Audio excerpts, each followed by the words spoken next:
Bah là, encore Mbappé. Tu crois jusqu'au bout tenir contre Paris? Mais non, tu te fais avoir.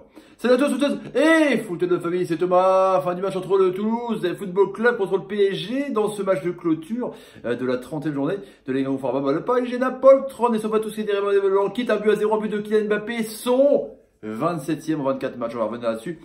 Paris premier, 80 points avec un match de retard. Paris qui peut être champion dès la semaine prochaine, donc début avril, c'est quand même pas mal franchement à 8 journées de la fin. Et Toulouse qui reste tranquillement 14e avec 31 points, c'est pas non plus dramatique pour les hommes de Casanova parce que le maintien se jouera globalement à 32 points. Il manque peut-être plus qu'un petit point. Allez, 5 points, 5 minutes avec premier point pour moi, c'est Toulouse.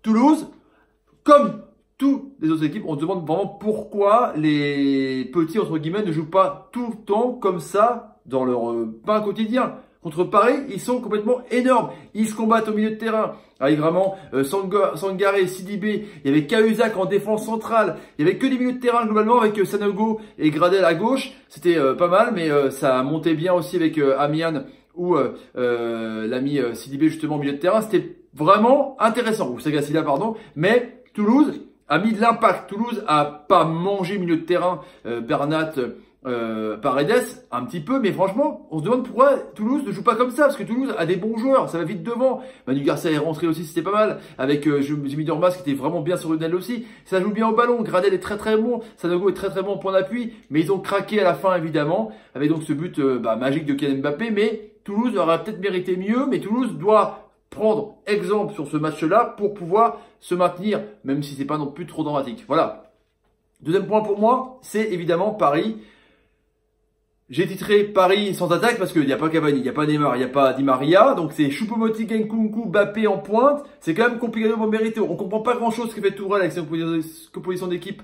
Pardon, il est un petit peu en train de faire un petit laboratoire, franchement. Mais Mbappé, au début, il avait touché que 24 ballons pour un mi-temps avec 6 dans la sortie de réparation. Évidemment, contre un bloc bas, chaque fois j'insiste, Mbappé qui veut finir sa carrière, qui veut débuter sa nouvelle carrière en numéro 9, évidemment en équipe de France ou en Paris ou n'importe où, on va dire, dans un jeu de possession comme ça contre une équipe bloc bas, avec une défense à 5 globalement, en point de fixation vraiment dos au but, c'est pas bien. Hein, Cavani est vraiment meilleur évidemment, donc Mbappé est bien dans les relances, transition directe, comme ça va très vite. Il a pris vraiment énormément les côtés où il a été encore une fois à 40 km/h pour essayer de passer tout le monde. Mais on voit que Paris, sans les joueurs les joueurs vraiment forts, ils ont du mal à faire vraiment mettre le tampon. Mais ils gagnent encore à 0 parce que Mbappé a fait un coup de génie avec un superbe action, Choupo-Moting, Kerrer.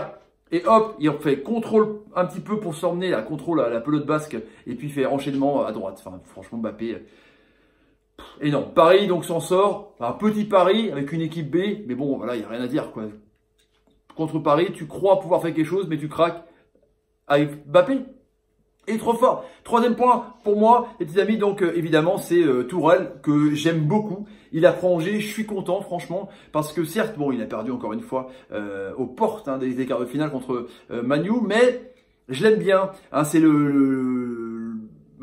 un peu de Klopp, le gegenpressing, le jeu vite vers l'avant, côté un petit peu laborantin, pharmaceutique, là, où il essaye des trucs, base au milieu de terrain, quand des joueurs rentrent, il met pas poste pour poste comme tous les entraîneurs de Ligue 1. Il remet Thiago Silva dans l'axe, donc il fait remonter Kerrer, ça s'adapte, Diaby, patati patata. C'est vraiment assez incroyable. Franchement, on a de la chance en France d'avoir un entraîneur comme ça qui tente des choses. C'est jamais pareil. Tu peux pas prédire vraiment la composition que va mettre Thomas Tuchel. C'est vraiment intéressant. Franchement, faut le garder, à mon avis. Le quatrième point pour moi, c'est vraiment Mbappé. 20 ans, enfin, ce qu'il avait pendant 1000 ans, 19 ans.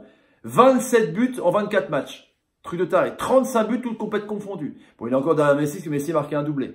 Mais c'est fou, quoi. Où va-t-il s'arrêter? Et en plus, ce qui est fort, bon, après, il a essayé encore une fois ses dribbles, il a essayé vraiment de provoquer, il a essayé de faire des petits gestes techniques, de passer dans l'axe, de faire des passes décisives. Mais là, on dirait qu'à chaque fois, il a tenté un ciseau, Olivier Thomas aussi, mais qui est un petit peu à côté, je me suis enflammé évidemment en live, mais il était magique. Mais Mbappé, ce qui est fou, c'est que à chaque fois qu'on le voit jouer, en même temps c'est logique, il est 20 ans, on le connaît pas, ni d'Adam avant Mbappé. il progresse à chaque fois. Et là, le contrôle qu'il fait, c'est pareil tout con. Le contrôle avec la défense qui revient vers lui. Le mec, il a la lucidité de faire un contrôle. Tac. Et hop, enchaînement du droit. C'est juste fou. À chaque fois, contre Saint-Etienne, pareil, le but qu'il a marqué un peu couché là. À chaque fois, il invente des trucs et il s'adapte vite. Il apprend en 2 secondes. C'est un génie, c'est comme ça. Franchement, c'est un génie. Le 5e point pour moi, le dernier point, c'est les autres résultats évidemment, avec donc Lyon qui a gagné 1-0, la finale de Coupe de la Ligue, on en parlera demain dans la radio de Vivre Foot, évidemment le sacre de Strasbourg, et aujourd'hui, il y a eu Marseille aussi, évidemment, le 2-2 un peu dramatique, hein, on parle du podium aussi demain, avec les 2 buts de Mangani et doublé de Balotelli, tout a bien commencé, et donc, Lille, malmené contre Nantes, en un quart d'heure, on a pris 5 buts, Lille qui s'accroche à la 2e place, c'est incroyable franchement. Dijon qui coule, qui est dernier, hein, parce que Nice a marqué un but par William Cyprien, donc c'est dur pour Comboiré et Minoret, ils ont fini aussi à 10.